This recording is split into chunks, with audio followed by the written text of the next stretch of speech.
Oke, bismillah. Assalamualaikum warahmatullahi wabarakatuh. Halo semuanya, kembali lagi dengan saya, Teki. Dan hari ini saya mau membuat video kultum singkat dengan topik yaitu makna iman kepada kitab-kitab Allah.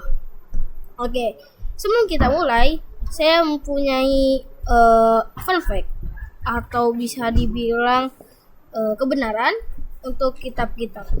Yaitu untuk sekarang itu ada kitab-kitab dibagi dua, yaitu ada kitab zaman dahulu dan kitab zaman sekarang. Apa itu kitab-kitab zaman dulu? Yaitu kitab-kitab seperti Injil, kitab Zabur, dan kitab-kitab lainnya. Dan kitab yang zaman sekarang yaitu Al-Quran atau kitab terakhir yang diturunkan oleh Allah Subhanahu wa Ta'ala. Dan kenapa kitab-kitab zaman dahulu tidak benar atau tidak dipakai lagi untuk orang muslim? Karena kitab-kitab zaman dahulu sudah diganti oleh orang yang ada di zaman dahulu.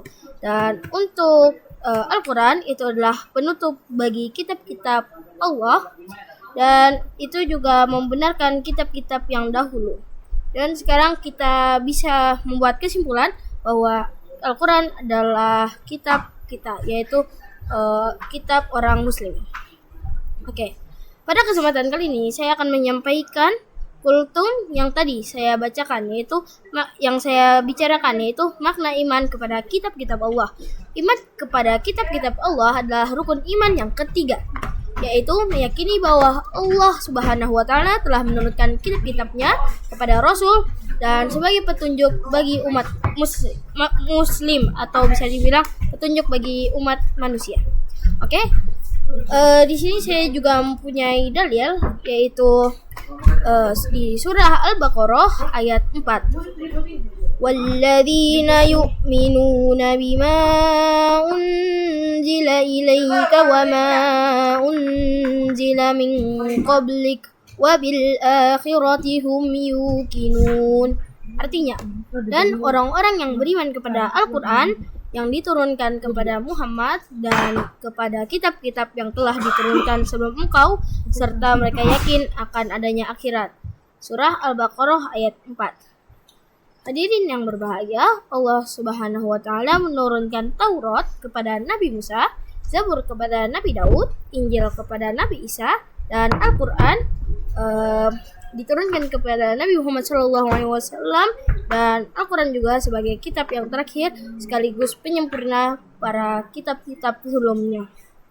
Dan sebenarnya kitab-kitab itu ada banyak di dunia ini, tapi hanya sebagian kitab-kitab orang muslimin aja yang disampaikan. Sebenarnya kitab-kitab itu ada banyak. Oke?